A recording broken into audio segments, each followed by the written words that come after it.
जैसा करोगे वैसा पाओगे। ये लाइफ बुमरंग है भाई, बुमरंग। गरुड़ पुराण ये हमको सिखाता है हमारे कर्म कैसे होने चाहिए। जैसे कर्म करोगे वैसा पाओगे। आइए आज हम गरुड़ पुराण का अध्याय 8वां ले रहे हैं, चैप्टर 8 इन गरुड़ पुराण। आप सभी का मेरी चैनल जीवन रथ अंडरस्कोर अनिल में स्वागत है। आइए हम आगे बढ़ते हैं। शांताकारं भुजगशयनं पद्मनाभं सुरेशं विश्वाधारं गगनसदृशं मेघवर्णं शुभांगं लक्ष्मीकान्तं कमलनयनं योगभिर्यानगम्यं वन्दे विष्णु भवभयहरं सर्वलोकैकनाथम्। ओम वसुदेवं सुतं देवं कंसचारुणमर्दनं देवकी परमानंदं श्रीकृष्णं वन्दे जगद्गुरु। गुरुर्ब्रह्मा गुरुर्विष्णु गुरुदेवो महेश्वरा गुरु साक्षात् परब्रह्म तस्मै श्री गुरुवे नमः। तस्मै श्री गुरुवे नमः। तस्मै श्री गुरुवे नमः। गरुड़ पुराण अध्याय 8 आतुरदान वर्णन। गरुड़ जी ने कहा, हे प्रभु, पुण्यात्माओं की सब पारलौकिक क्रिया कहिए और वे क्रियाएं पुत्र किस प्रकार करे उसे भी कहिए। श्री भगवान ने कहा, हे गरुड़, मनुष्य के लिए तुमने बहुत अच्छा प्रश्न किया। धार्मिकों के योग्य जो क्रियाएं हैं वे सब मैं तुमसे कहता हूँ। पुण्यात्मा मनुष्य बुढ़ापे में व्याधियों से मुक्त अपने शरीर को प्रतिकूल ग्रहों के कारण कानों के बंद करने पर सन सन शब्द न सुनाई दे तब अपने मृत्यु समीप समझकर आलस्य छोड़कर जान या अनजान में किए पापों का प्रायश्चित करे। जब अंत समय आ जाए तब स्नान करके शालिग्राम रूप विष्णु भगवान का पूजन करे। गंध, फूल, कुमकुम, तुलसी, धूप, दीप, नैवेद्य, अनेक प्रकार की मिठाइयाँ आदि से उनकी पूजा करे। ब्राह्मण को दक्षिणा देकर उस नैवेद्य को भोजन करावे और अष्टाक्षर ओम इन ब्रैकेट ओम विष्णवे नमः ब्रैकेट पूरा तथा 12 अक्षर ओम नमो भगवते वासुदेवाय ये भी ब्रैकेट में ही था मंत्रों का जाप करें। विष्णु और शंकर जी को स्मरण करें और सुने। विष्णु के नाम सुनने से पाप छूट जाता है। रोगियों के पास जाकर बंधुओं को सोच नहीं करना चाहिए, बल्कि हमारा विष्णु नाम बारंबार स्मरण करना चाहिए। मत्स्य, कूर्म, वाराह, नरसिंह, वामन, परशुराम, रामचंद्र, कृष्ण, बुद्ध और कल्कि इन 10 नामों का बुद्धिमान को स्मरण करना चाहिए। रोगी का बंधु परिवार पूर्वोक्त 10 नामों को कहे। कृष्ण यह मंगल नाम जिसके मुख से निकलता है उसके करोड़ों महापाप शीघ्र ही नष्ट हो जाते हैं। नारायण नामक अपने पुत्र को पुकारते हुए मृत्यु के समय अजामिल ने भी मोक्ष पद पाया था। तो फिर श्रद्धा से विष्णु के नाम की उच्चारण करने पर बात ही क्या है, अर्थात वह अवश्य ही मोक्ष पद पाता है। दुष्ट स्वभाव वाले स्मरण करने वाले पण विष्णु भगवान को पापों का नाश करते हैं, जिस प्रकार अग्नि बिना इच्छा से स्पर्श करने पर भी जलाती है। हे गरुड़, पाप को नाश करने में विष्णु भगवान के नाम की जितनी शक्ति है, पापी मनुष्य की शक्ति पाप करने में उतनी नहीं हो सकती। यमराज ने अपने दूतों से कहा है कि तुम लोग नास्तिक को ले आओ, हरि के नाम स्मरण करने वाले को मत लाना। अच्युत केशव, रामचंद्र, नारायण, कृष्ण, दामोदर, वासुदेव, हरि, श्रीधर, माधव, गोपिका वल्लभम, जानकी नायकम, श्री रामचंद्र आदि नाम का भजन करना चाहिए। हे कमल नयन, हे वासुदेव, हे विष्णु, हे धरणीधर, हे शंख और चक्र को हाथों में धारण करने वाले, आपकी शरण हूँ, ऐसा जो कहते हैं उन पापहीन प्राणियों को दूर से ही छोड़ देना चाहिए। अकंचित और भक्ति रस को जानने वाले परम हंस कुल के सर्वदा सेवित श्री विष्णु भगवान के चरण कमल रूपी सागर रस से जो निरंतर विमुख रहने वाले और नरक के रास्ते में तृष्णा रखने वाले उन दुष्टों को तुम लोग लाओ, जिनकी जीवा भगवान के नाम का उच्चारण नहीं करती है, जिसका चित्त भगवान के चरण बिंदु को स्मरण नहीं करता है और जिसका शरीर भी कृष्ण जी के लिए एक बार भी नमस्कार नहीं करता है, विष्णु के पूजनादि कृत्यों से विमुख उन दुष्टों को ले आओ। उस कारण हे गरुड़, विष्णु नाम की संसार का मंगल करने वाला है, विष्णु नाम की संसार का मंगल करने वाला है और बड़े महान पापों का भी प्रायश्चित जानो। पापों के प्रायश्चित भी नारायण से विमुख दुर्बुद्धि वाले मनुष्यों को पवित्र नहीं करते, जैसे नदियाँ मदिरा के घड़े को पवित्र नहीं करती। कृष्ण के नाम लेने से पापहीन प्राणी नरक, यमराज और यमदूतों को कभी स्वप्न में भी नहीं देखते हैं।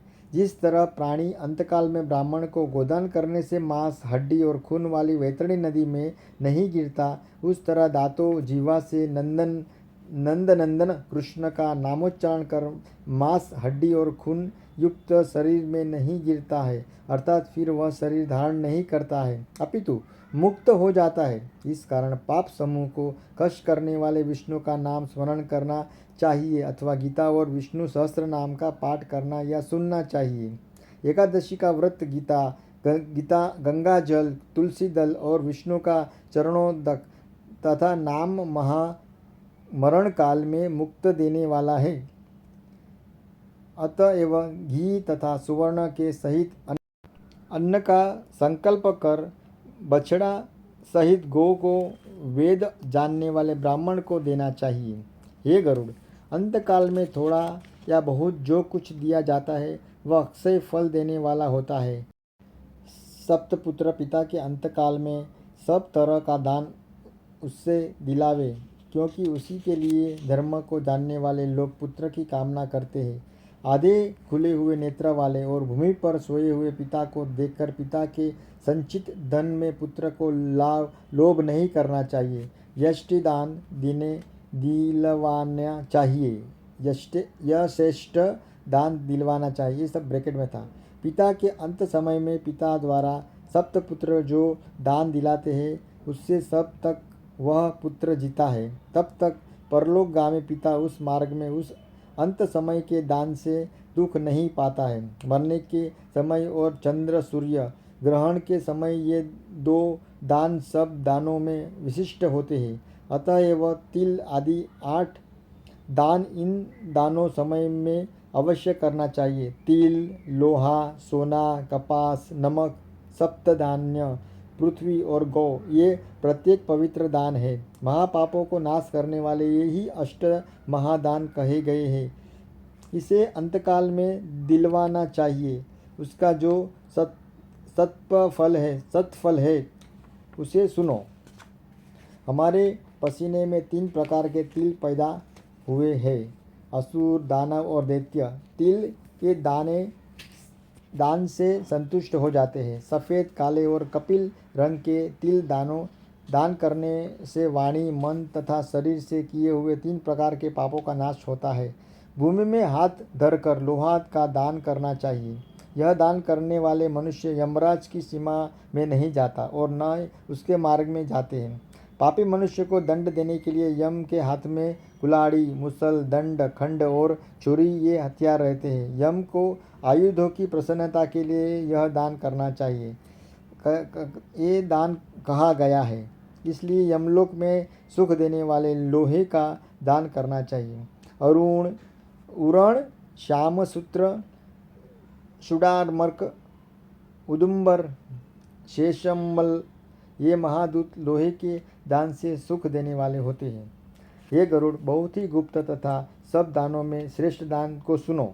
जिस दान करने से भूर्वलोक और स्वर्गलोक में बसने वाले संतुष्ट होते हैं वह धन दान, स्वर्ण दान है। ब्रह्मा आदि देवता, ऋषि और इंद्र आदि देवता और धर्मराज देवता, ऋषि और इंद्र आदि देवता और धर्मराज की सभा के सभासद स्वर्ण दान से संतुष्ट होते हैं और वर के देने वाले होते हैं। इस कारण प्रेत के उद्धार के लिए स्वर्ण दान का देना चाहिए। हे तात, यह दान देने वाला मनुष्य यमलोक को नहीं जाता, स्वर्ण की गति को प्राप्त होता है।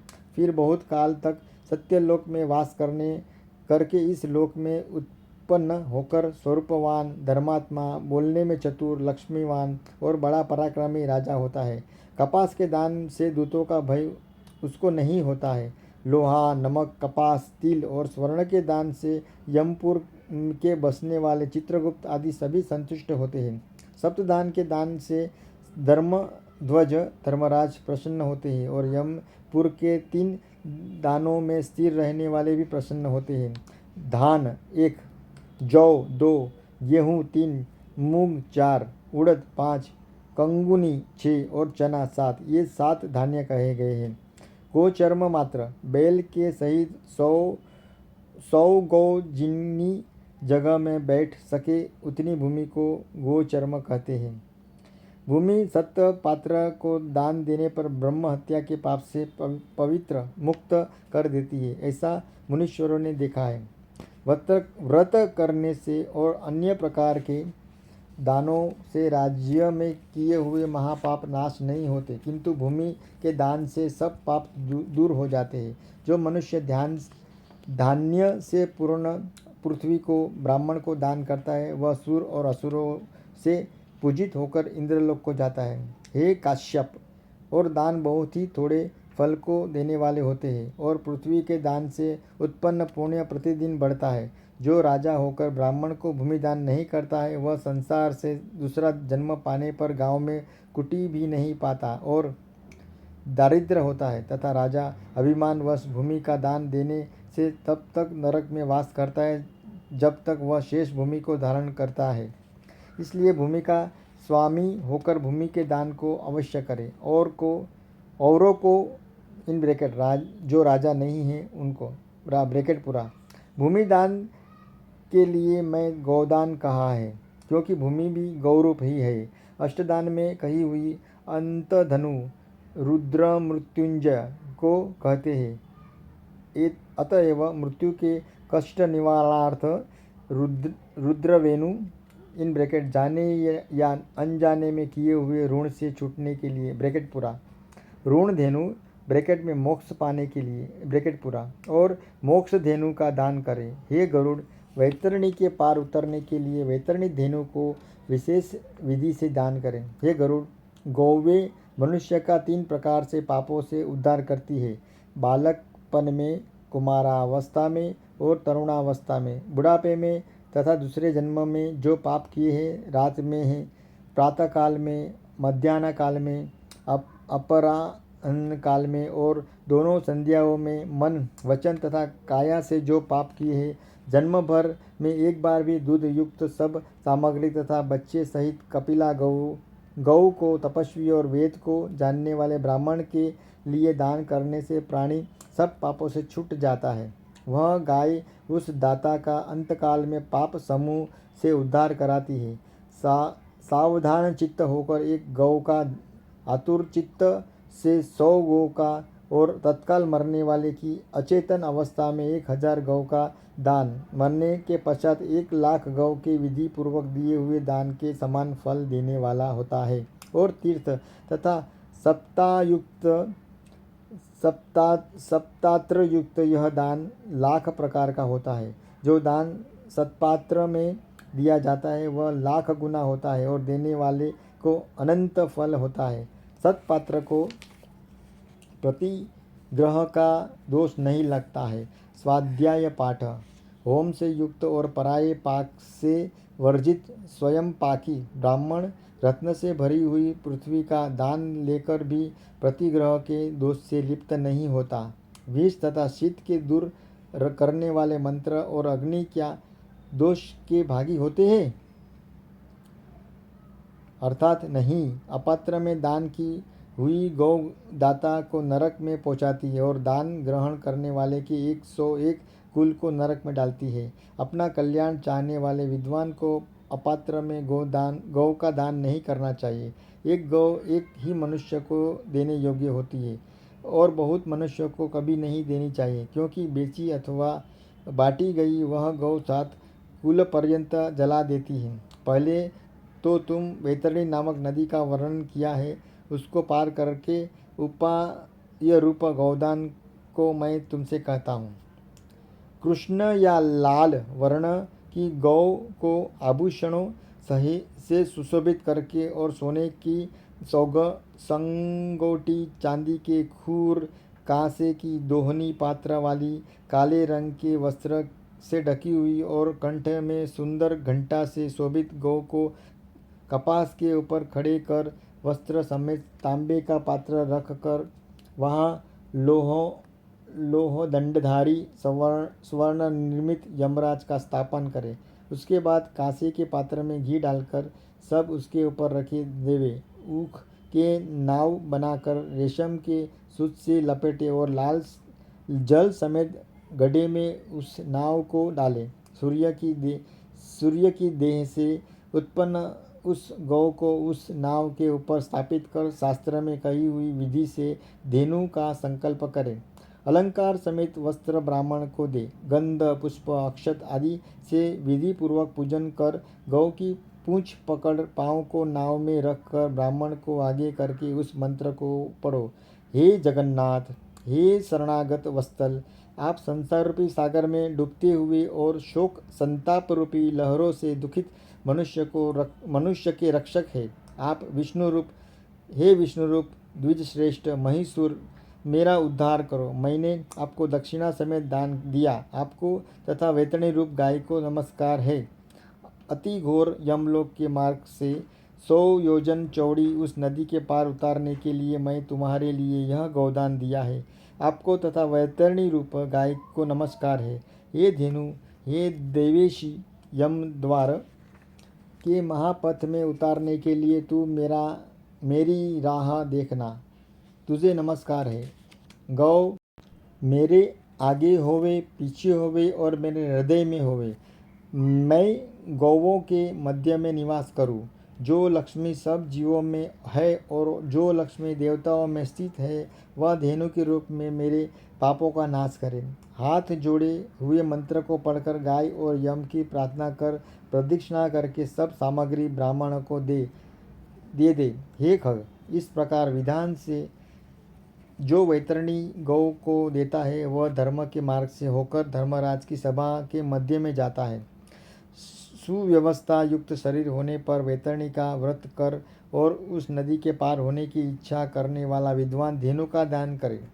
हे गरुड़, यह महानदी गोदान करने से महामार्ग में नहीं आती, इसलिए पुण्य काल में अवश्य गोदान करना चाहिए। गंगा आदि सब तीर्थ में ब्राह्मण के स्थान में, चंद्र सूर्य के ग्रहण में, संक्रांति में, अमावस्या और अयन संक्रांति में और मेष, कर्क, मकर तथा तुला की संक्रांति में, व्यतिपात योग में, युगादि इन ब्रैकेट अक्षय तृतीया, अक्षय नवमी आदि इन ब्रैकेट पूरा तिथियों में और सब पुण्य कालों में उत्तम गोदान करना चाहिए।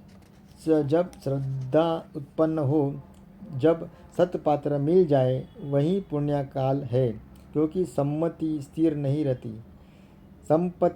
नहीं रहती, शरीर अस्थिर है, वैभव सदा नहीं रहता और मृत्यु सदा निकट ही है। इसलिए धर्म का संग्रह करना चाहिए। अपने वित्त के अनुसार उस समय में दिया हुआ दान अनंत होता है। अपना कल्याण चाहने वाले पुरुष को विद्वान ब्राह्मण को दान देना चाहिए। अपने लिए किया गया थोड़ा सा भी दान अक्षय होता है और वह दान समय पर मिलता है। जिससे दान रूपी राह का खर्च ले लिया है, वह मार्ग में सुख पाता है। अनंता मार्ग व्यव बिना प्राणी मार्ग में क्लेश पाता है। जो दान पृथ्वी में मनुष्य द्वारा दिए जाते हैं, वे सब देय वस्तुएं हमलोक के मार्ग में आगे आगे प्राप्त होती है। अत्यंत पुण्य के प्रभाव से मनुष्य जन्म मिलता है। जो मनुष्य देह पाकर धर्म करता है, वह परम गति मोक्ष को प्राप्त होता है। जो मनुष्य धर्म को नहीं जानता, वह दुख से आता है और चला जाता है। मनुष्य जन्म की सफलता केवल धर्म सेवन में है। धन, पुत्र, स्त्री, शरीर आदि भी तथा भाई बंधु सब नाशवान हैं। धर्म स्थिर रहता है, इसलिए धर्म करना चाहिए। जब तक मनुष्य जीता है तब तक बंधु, पिता और माता है। मरने के पश्चात लोग का स्नेह या प्रेम क्षण मात्र में दूर हो जाता है। जीवनभर प्राणी को अपनी आत्मा ही अपनी बंधु है, यह बात बारंबार स्मरण रहे। अतः आत्मा के लिए दान करें। मरने के बाद कौन देगा यह ध्यान में रखे। ऐसा जानता हुआ पुरुष यह सब अपने हाथों से दान करके, क्योंकि यह जीवन अनित्य है, पीछे कोई नहीं देगा। मेरे मरे हुए शरीर को कष्ट तथा कंकड़ के समान पृथ्वी पर छोड़कर मुख फेर कर बांधव चले जाते हैं और धर्म ही उसके साथ जाता है। घर पर ही अर्थ साथ छोड़ देता है और स्मशान से सब भाई लौट जाते हैं। केवल किया हुआ शुभ अशुभ कर्म ही मृतक जीवन के साथ जाता है। शरीर आगे से जलाया गया और किया हुआ कर्म साथ लेकर पुण्य अथवा पाप को मनुष्य सर्वत्र भोगता है। दुख के सागर रूपी सागर संसार में कोई किसी का बंधु नहीं है। कर्म के संबंध में प्राणी आते हैं और कर्म के क्षीण होने पर फिर चले जाते हैं।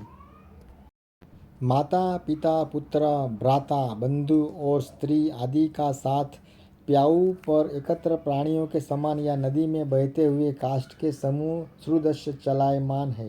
पुत्र, पौत्र, भार्या तथा धन किसके है? संसार में कोई किसी का नहीं है, इसलिए स्वयं ही दान देना चाहिए। जब तक धन अपने अधीन है तब तक ब्राह्मण को समर्पण करे और धन के पराधीन हो जाने पर कुछ कहने का उत्साह न करे। पूर्व जन्म में किए हुए दान से यह धन बहुत प्राप्त हुआ, इसलिए ऐसा जानकर धर्म के लिए देना चाहिए। धर्म से अर्थ होता है, धर्म से काम होता है, धर्म से ही मोक्ष के लिए होता है, इसलिए धर्म करना चाहिए।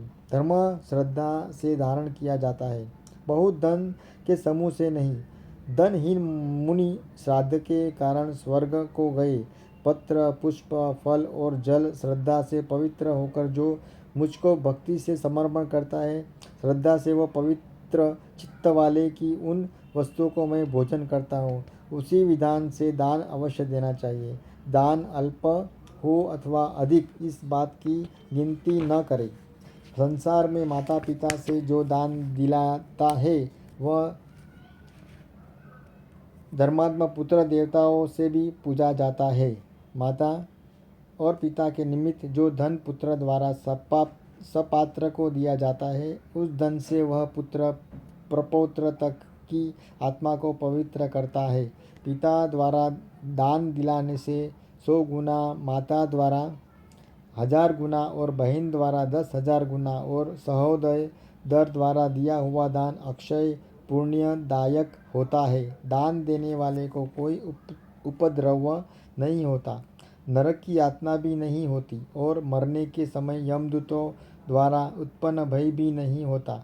जो लोभ से आतुर मरणासन्न द्वारा दान नहीं करता है, हे गरुड़, यही कृपण पापी मरने के पश्चाताप करता है और भाई, पुत्र, पौत्र, सगोती और मित्र से आदि अतुर आसन्न मृत्यु उस समय में दान नहीं देते, वे निसंदेह ब्रह्म हत्यारे हैं।